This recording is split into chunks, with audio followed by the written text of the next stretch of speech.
قال المؤلف رحمه الله تعالى: الحديث 19 عن أبي العباس عبد الله بن عباس رضي الله عنهما قال: كنت خلف النبي صلى الله عليه وسلم يوما فقال: يا غلام، إني أعلمك كلمات، احفظ الله يحفظك، احفظ الله تجده تجاهك، إذا سألت فاسأل الله، وإذا استعنت فاستعن بالله. نعم احسنت یا بلال. یہ 19ویں حدیث ہے جس کے راوی ابو العباس عبداللہ بن عباس رضی اللہ عنہما ہیں، جو نبی علیہ السلام کے چچا زاد بھائی تھے، عباس کے بیٹے، اور بڑے کثیر المناقب، اور ان کی جو منقبت سب سے بڑی ہے وہ ان کا علم کے سمندر تھے. اصل میں نبی علیہ السلام نے ان کو دعا دی تھی: اللہم فقہہ فی الدین وعلمہ التاویل، کہ یا اللہ عبداللہ کو دین کی فقاہت دے دے اور تفسیر کا علم دے دے. بڑی چوٹی کے مفسر تھے اور دین کے بہت بڑے عالم، حبر الامہ اور بحر الامہ ان کا لقب، ترجمان القرآن ان کا لقب، قرآن کے ترجمان. حبر یعنی عالم بہت بڑے، اور بحر سمندر، علم کے سمندر. اور عمر بھی بڑی نہیں تھی، نبی علیہ السلام کی وفات تک بالغ نہیں ہوئے تھے، وفات تک بالغ نہیں ہوئے تھے. چنانچہ نبی علیہ السلام نے ان کو ایک دن پکارا. کہتے ہیں کنت خلف النبی صلی اللہ علیہ وسلم یوما، ایک دن میں نبی علیہ السلام کے پیچھے تھا. پیچھے کی وضاحت نہیں ہے، پیچھے پیدل چل رہے تھے یا سواری پر سوار تھے، دونوں معنی ہو سکتے ہیں. فقال لی، آپ نے مجھے فرمایا: یا غلام، اے بچے. غلام نابالغ بچے کو بولتے ہیں، بلوغ سے قبل جو عمر ہے اس پر غلام کا اطلاق ہو سکتا ہے، اے بچے. بلکہ ایک دن نبی علیہ السلام نے ان کو غلیم کہا تھا، اور چھوٹا بچہ. جس دن یہ رات نبی علیہ السلام کے گھر آئے آپ کا قیام اللیل دیکھنے کے لیے، رات بھر نہیں سوئے، چھوٹا بچہ رات بھر بیدار رہا تاکہ کھلی آنکھوں سے اللہ کے پیغمبر کا رات کا پورا معمول دیکھوں، اس پر عمل کروں اور لوگوں کو بتاؤں. اس دن آپ نے یہ جملہ کہا تھا: نام الغلیم. یہ چھوٹا بچہ ہے، یعنی غلام کی بھی تصغیر، سو گیا ہے. یعنی اتنی بچپن میں ان کو دین کا شوق. میرے سامنے نوجوان تشریف فرما ہے، یہ ان کے لیے مشعل راہ ہونا چاہیے. نبی علیہ السلام کی ایک مزید حدیث ان کے لیے اضافے کا، ایمان کی تقویت کا اور عمل کی تقویت کا باعث ہوگا کہ سبعۃ یظلھم اللہ فی ظلہ یوم لا ظل الا ظلہ، کہ اللہ رب العزت 7 قسم کے انسانوں کو قیامت کے دن اپنا سایہ عطا فرمائے گا، جس دن خالق کائنات کے سائے کے علاوہ کوئی سایہ نہ ہوگا. ان میں سے ایک شخص شاب نشأ فی عبادت ربہ، وہ نوجوان ہے جو اپنے رب کی عبادت میں پروان چڑھے، بچپن ہی سے عبادت کا شوق ہو، علم کا شوق ہو، علماء سے ملنے کا شوق ہو، اور یوں وہ آگے پروان چڑھتا ہے اور بڑھتا جاتا ہے. اللہ اس نوجوان کو، اس بچے کو قیامت کے دن اپنے سائے میں لے لے گا. عظیم یہ اجر ہے. چنانچہ عبداللہ بن عباس کی زندگی اور ان کی سیرت طیبہ بچوں کے لیے، نوجوانوں کے لیے یقیناً مشعل راہ ہے. اے بچے، انی اعلمک کلمات ہیں، میں تجھے کچھ کلمات کی تعلیم دیتا ہوں. کچھ باتیں، کلمات سے مراد کچھ باتیں، کلمات سے مراد کچھ باتیں. ایک کلمہ نحوی ہوتا ہے اور ایک کلمہ لغوی ہوتا ہے. نحوی کلمہ لفظ مفرد کو بولتے ہیں، یہ زید ہے، بکر ہے، رجل، ولد، طفل، یہ سب کلمات ہیں. اور لغوی کلمہ جملے اور کلام پر بھی بولا جاتا ہے. پورا جملہ بھی کلمہ ہے، پورا جملہ بھی کلمہ ہے. تو یہاں کلمے سے مراد لغوی کلمہ ہے. آپ نے کچھ باتیں ارشاد فرمائی تھیں، کچھ جملے اور کلام آپ نے ارشاد فرمائے تھے. پہلا جملہ فرمایا کہ احفظ اللہ یحفظک، تو حفاظت کر اللہ تعالیٰ کی، اللہ تیری حفاظت کرے گا.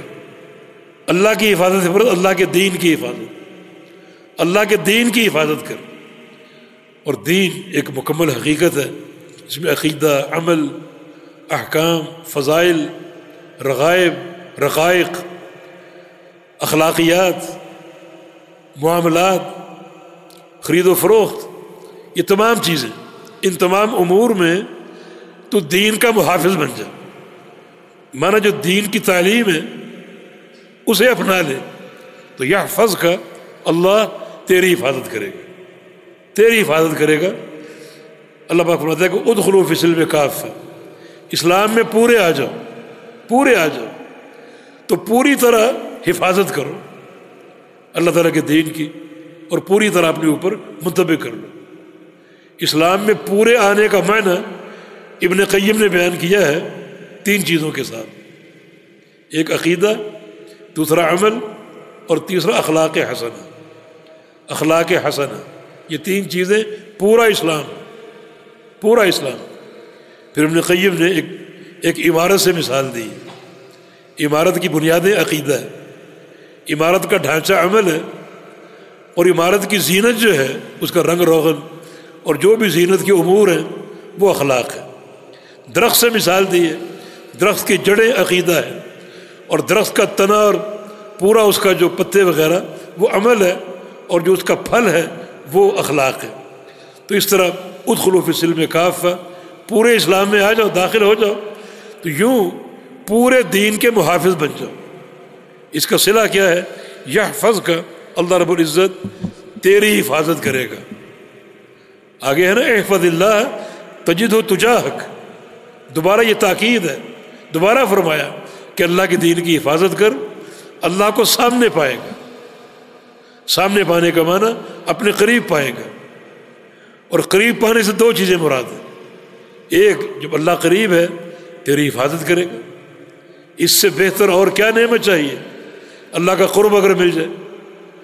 دوسرا، اللہ کے قریب ہونے کا معنی اللہ رب العزت تجھے ہر نیکی کا فوراً اجر دے گا، فوراً صلہ عطا فرمائے گا۔ یہ سامنے ہونے کا معنی اور قریب ہونے کا معنی۔ اس کی دلیل، یہ اس کی وضاحت دوسری حدیث میں ہے۔ رسول اللہ صلی اللہ علیہ وسلم نے ارشاد فرمایا، حدیث قدسی اللہ فرماتا ہے، اذا تقرب منی شبرا تقربت الیہ ذراعا، ان اجر اور بڑھ چڑھ کر اجر، میرا بندہ ایک بالشت میرے قریب آئے میں پورا ہاتھ اس کے قریب جاؤں گا۔ وَإِذَا تَقَرَّبَ مِنِّي ذِرَاعًا تَقَرَّبْتُ إِلَيْهِ بَاعًا، اور اگر ایک ہاتھ میرے قریب آئے گا میں 2 ہاتھ قریب جاؤں گا، اتنا فاصلہ، 2 ہاتھ قریب جاؤں گا۔ وَإِذَا أَتَانِي يَمْشِي أَتَيْتُهُ هَرْوَلَةً، میرا بندہ میرے پاس چلتا ہوا آئے گا میں اس کی طرف دوڑتا ہوا۔ تو خالق اور مالک قریب ہو، یہ مبادرت الی الاجر ہے، اجر دے گا اور بڑھا چڑھا کر دے گا۔ پھر سب سے بڑھ کر یہ کہ اذکرونی اذکرکم، تم مجھے یاد کرو میں تمہیں یاد کروں گا۔ کتنی یعنی بڑی ایک نیکی اور کتنی یہ عظمت اور ایک وسعت اور سماحت ہے۔ چنانچہ احفظ اللہ یحفظ کا، احفظ اللہ تجدہ تجاہک، تو اللہ تعالیٰ کے دین کا محافظ بن جا، اللہ تیری حفاظت کرے گا، تیرے قریب ہوگا، اور اللہ رب العزت تیرے ہر عمل کا اجر دے گا بہت جلدی اور بہت زیادہ بڑھا چڑھا کر۔ وَإِذَا سَأَلْتَ فَاسْأَلِ اللَّهَ، اور جب بھی سوال کرے اللہ سے سوال کرے، جب بھی سوال کرے اللہ تعالیٰ سے سوال کر۔ وَإِذَا اسْتَعَنْتَ، اور جب بھی مدد طلب کرے اللہ سے مدد طلب کر۔ فَاسْتَعِنْ بِاللَّهِ، اللہ تعالیٰ سے مدد طلب کر۔ یہ سوال اور استعانت، مدد طلب کرنا، اس کی 2 صورتیں، 2 قسمیں۔ ایک ہے سوال ایسی چیز کا جو بندے کی طاقت میں ہے، وہ آپ بندوں سے کر سکتے ہیں، غیر اللہ سے کر سکتے ہیں۔ آپ کسی سے کہیں کہ مجھے پانی پلائیے، یہ سوال ہے پانی کا، بندہ پلا سکتا ہے، آپ کر لیجئے۔ کھانا لے کر آئیے، بندہ لا سکتا ہے، آپ کر لیجئے۔ اور ایک سوال وہ جو بندے کی طاقت میں نہیں، مجھے اولاد دو، مجھے شفا دو، بندے کی طاقت میں نہیں، اللہ کی قدرت کے تحت ہے۔ اس قسم کے امور میں کسی غیر سے سوال کرنا شرک اکبر، ان امور میں غیر اللہ کی استعانت شرک اکبر ہے، غیر اللہ کا استغاثہ شرک اکبر۔ اللہ ہی سے سوال ہو، حصر کا اور تاکید کا انداز، وَإِذَا سَأَلْتَ فَاسْأَلِ اللَّهَ وَإِذَا اسْتَعَنْتَ فَاسْتَعِنْ بِاللَّهِ، جب بھی سوال کر اللہ سے کر، اور جب بھی استعانت کر اللہ تعالیٰ سے کر، غیر اللہ سے مت کر۔ وَإِذَا سَأَلَكَ عِبَادِي عَنِّي فَإِنِّي قَرِيبٌ، اس ذات کو کہتے چھوڑ، میرے بندے جب بھی میرے بارے میں پوچھیں بتا دو کہ میں قریب ہوں۔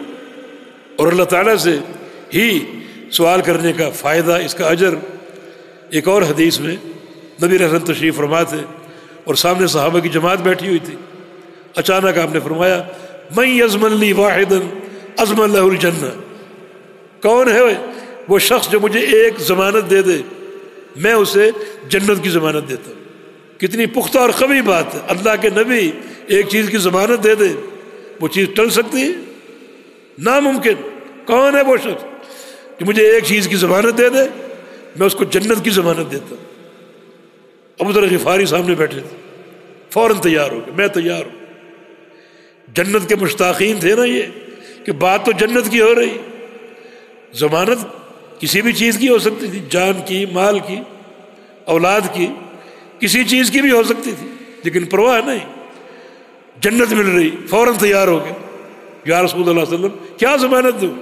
فرمایا لا تسأل الناس شیئا، کبھی لوگوں سے سوال نہ کرنا، کبھی لوگوں سے سوال نہ کرنا، اس چیز پر قائم ہو جاؤ۔ اگر قائم رہو گے عملی طور پر اور اعتقادی طور پر تو میں تمہیں جنت کی ضمانت دیتا ہوں۔ ابو ذر غفاری نے اس بات کو پوری عمر پلے سے باندھا رکھا، حتیٰ کہ گھوڑے پر سوار ہوتے اپنا کوڑا گرتا، کوڑا اپنا ہے وہ، تو کسی سے نہیں کہتے مجھے پکڑا دو، گھوڑے سے اترتے، خود وہ اٹھاتے اور دوبارہ سوار ہوتے، اس حقیقت پر قائم رہے۔ تو اللہ ہی سے سوال کرنا، اسی سے لو لگانا، اسی سے تعلق قائم کرنا۔ نبی علیہ السلام کی حدیث ہے جوتا ٹوٹ جائے تو اللہ سے مانگو، تسمہ ٹوٹ جائے تو اللہ سے مانگو۔ ایک بندے میں یہ فکر اگر موجود ہو، یقیناً یہ توحید کی ایک بڑی راسخ ایک شکل ہوگی جو اللہ کی رضا کا موجب ہوگی۔ واعلم أن الأمة لو اجتمعت على أن ينفعوك بشيء لم ينفعوك إلا بشيء قد كتبه الله لك، ولو اجتمعوا على أن يضروك بشيء لم يضروك إلا بشيء قد كتبه الله عليك، رفعت الأقلام وجفت الصحف، رواه الترمذي وقال حديث حسن صحيح۔ واعلم، مزید عبداللہ کو متوجہ کیا نبی علیہ السلام نے، مانا اب جو نقطہ آگے آ رہا ہے اور زیادہ اہمیت کا وہ حامد اور باعث ہے، ان کو نصیحتیں ہو رہی ہیں، نصیحتیں کرتے کرتے سمجھا کہ واعلم، عبداللہ جان لو، اچھی طرح سن لو اور جان لو، ان الامت لو اجتمعت علی ان ينفعوک بشیء لم ينفعوک الا بشیء قد کتبہ اللہ لک، اگر پوری امت اکٹھی ہو جائے، امہ پوری امت اجتماعت اکٹھی ہو جائے، کس چیز پر؟ علی ان ينفعوک، اس چیز پر کہ تجھے نفع پہنچائیں، تجھے کوئی فائدہ پہنچائیں، بشیء کسی بھی چیز کا، کسی بھی چیز کا تجھے فائدہ پہنچائیں، لم ينفعوک الا بشیء قد کتبہ اللہ لک، وہ تجھے کوئی فائدہ نہیں پہنچا سکتے مگر اسی چیز کا جو اللہ نے لکھا ہے، اللہ تعالیٰ کے لکھے ہوئے سے بڑھ کر تجھے فائدہ نہیں پہنچا سکتے۔ پوری امت اگر جمع ہو جائے تجھے کوئی فائدہ پہنچانے کے لیے جو اللہ نے لکھا ہے وہی پہنچا سکتے ہیں، اس سے بڑھ کر ایک ذرہ کے برابر بھی نہیں۔ اس میں نمبر ایک تقدیر پر ایمان، اللہ تعالیٰ نے لکھا ہوا ہے انسان کا رزق، جیسے کہ حدیث آپ نے پڑھی کہ جب نفخ روح ہوتی ہے شکم مادر میں 120 دن کے بعد تو اللہ تعالیٰ فرشتے کو بھیجتا ہے جو 4 امور لکھتا ہے، ان میں ایک اس کی عمر، اس کا رزق، ایک ایک دانہ لکھا ہوگا۔ چنانچہ اگر پوری امت اکٹھی ہو جائے اس سے اضافی دینے کے لیے نہیں دے سکتے، تو پھر تقدیر پر ایمان ہو نمبر 1، اور نمبر 2 جو بھی آپ نے طلب کرنا ہے، لینا ہے، تعلق باللہ ہو نہ کہ مخلوق سے۔ ملنا تو وہی ہے جو اللہ کی عطا ہے اور جو اللہ کا فیصلہ ہے۔ آپ مخلوق سے لو لگا کر شرک میں داخل کیوں ہونا چاہتے ہیں؟ یعنی کتنا آسان اور واضح مسئلہ ہے، اسی لیے کہتے ہیں کہ سب سے احمق مشرک انسان ہے۔ جہاں عقل ہوگی وہاں شرک نہیں ہوگا، اور جہاں شرک ہوگا وہاں عقل نہیں ہوگی، پرلے درجے کا بے وقوف انسان۔